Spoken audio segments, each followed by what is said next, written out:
Hello and welcome to another episode of Top Deck, the series where we take a look at some of the leading TCG deck lists. On today we have the returning Luke Forshaw, who just came back from a second place regional top. So previously he showed us a going second SPYRAL list that he and his friend Connor both took to the regional, I believe the Carlisle regional. They both made top 8 with that.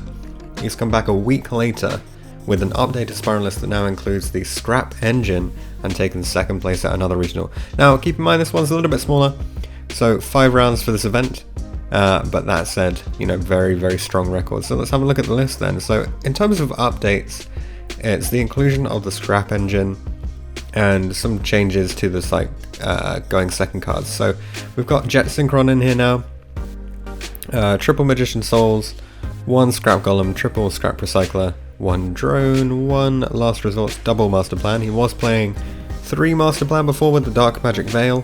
No Dark Magic Veils, this time around just 2 Master Plan.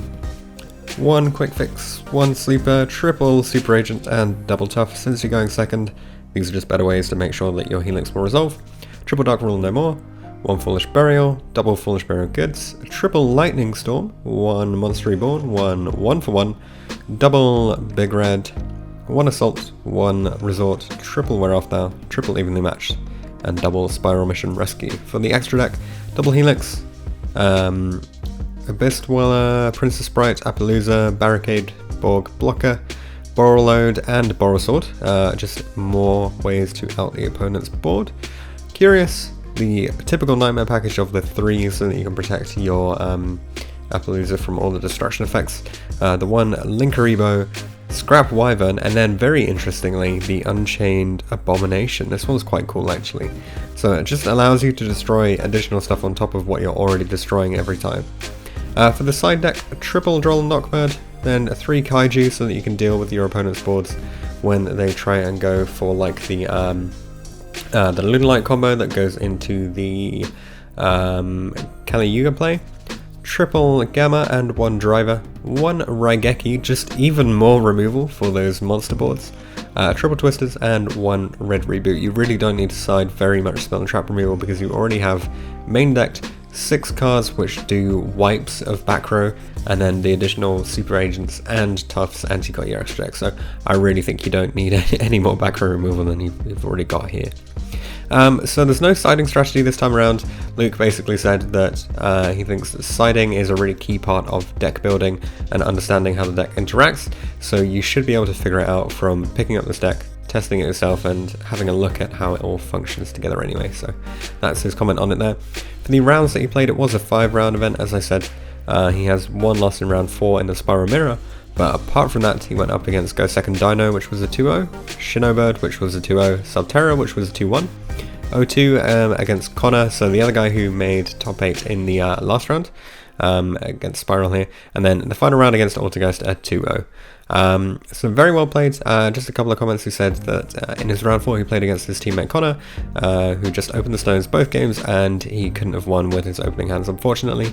In the final round he played against Stephen Roberts, another good teammate. He loses to him all the time in testing, so great to actually beat him in the final round of this tournament. In terms of the additional questions, he says the event was very quick and easy. He decided to play this deck because he's just been playing it for ages and it's very strong. The hardest and easiest matchups, he says that Lunalight rank up is the hardest by far because you have so few outs to it, certainly in the main deck. And you're always choosing second, and there are no hand traps, so you can't really do anything about that. Compared to sort of more standard builds, he says that the scraps and the choice of the going second cards keep it fairly different.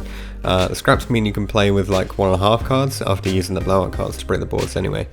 It really helps because the scraps just literally win games for you in that case. In terms of changes, he says you basically just look at the top tables around at the other regionals and you find out basically what everyone else is playing. You can learn all the slight differences and then tailor your list accordingly. He says the newest set was really influential because it gave you the option to play Lightning Storm, making the choices of blowout cards even better. And shoutouts go to massive shoutout for Jara for helping him with the list, to Connor and Stephen for coming last minute. All of them topped Connor again for winning, and Ninja cards on Card Market. Check them out for all the cards that you need to make this deck. And also for Barry, for freeing Connor's car from a locked car park. So thanks very much for coming on, Luke, and sharing your list. What do you guys think about this going second Spiral list? Is this how you play the deck, or would you put back in those Veils? Let me know what you think in the comment section, and I'll see you guys in the next video.